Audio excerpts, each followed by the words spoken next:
Good morning, it's me Ate Daisy again. So for today's video, maaga kaming nagbilad nitong mais tulong ko si mama. So ayan, it's already 7 a.m. in the morning. Ang aga-aga niyan pero sobrang init na. Kaya naman for the go, ibibilad na natin itong mga mais na ito. So bale ang mga mais na to ay kinuha nila mama doon. Pinulot lang nila dahil nga nag-harvest ng mais yung may-ari nitong lubang to. So marami silang namumulot ng mga tira-tirang mais na yan. Sobrang sayang din naman kasi harvester kasi ang ginagamit na pang putol nitong mga mais kaya maraming natitira. So ayan, naghibilad natin pala dyan si yung kapitbahay ni mama na si Chris. So for the go ang person, kailangan natin tong i-spread para maging manipis siya at saka lahat ng yan ay matuyo or mabilad. So, hanggang maghapon lang yan. Tapos, kailangan lang balik-balik rin para yung nasa ilalim ay mabilad din.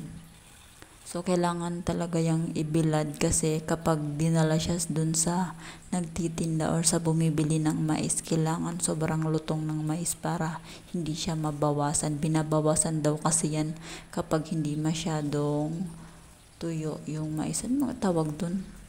Basta sukwa, gango. Mga to gango ko no. Hepon dapat gango. So bale, lusad pa ka ni mama pinurot. Daman nga isa niya maray nagitabang magrogrog to sa mga uuslaan man minsan. So halos si mama sa nanay para rogrog. Ni kadi bali dakol man kadi. Kain pa nga ni so di pa natapos rogrogon. So bale halos siguro kanda sa duwang sa ako man gayid kaan.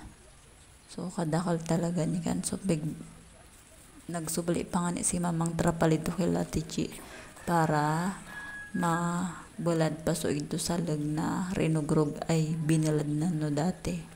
So, nakikita ninyo, ayan, kadakol siya as in. Kumantadang maraya. So, bali, inda, 15 pesos man gayad kan pabakal ni ranikan per kilo kaya syempre dakol naman ni kan mababaklan makabakal na kan one sacks of rice jar joke lang. So ayan, pwede na kan pang bayad sa kuryente, pang bakal ulam and etc. tapos pang bawg sa manok. So bali nagbayad man yan so banso ko ngay pagod tapos nagbakal man corn kay mother. Si mama pigpanipis niyang maray para madali ko nuning magmara. So, kapi-kapi pa ang person yan habang nagbulad. Kaya naman for the go. So, hindi talaga kapag nag-harvest ng mais, asahan mo na ka na magdakol magipururot. Pinapurot no tag sa diri kapag tapos na sinara mag-harvest.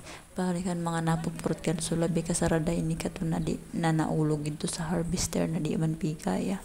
So ayun na susob sabi ko labing nipis ni kading ini sa luyo kaya biglipat ni mama so ipaso sa sako para nga min siya mag-uroibog siya. So bali habang nagabulad-bulad yan nagpararog-rog man si mama di sa balkon para maubos na sa rurugon niya. Magsarabay-sabay na kapag pinabakal niya sabay-sabay na.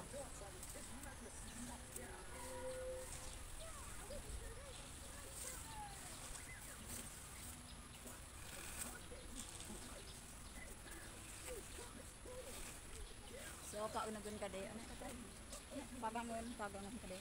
Tapos pagangon na ipipisar na. Pera na. Pangbugas na.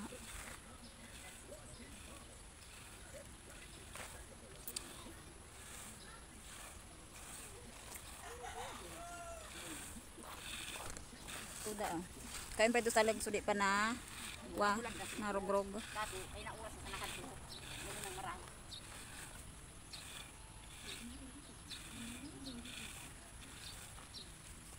So ayan lang guys, bye.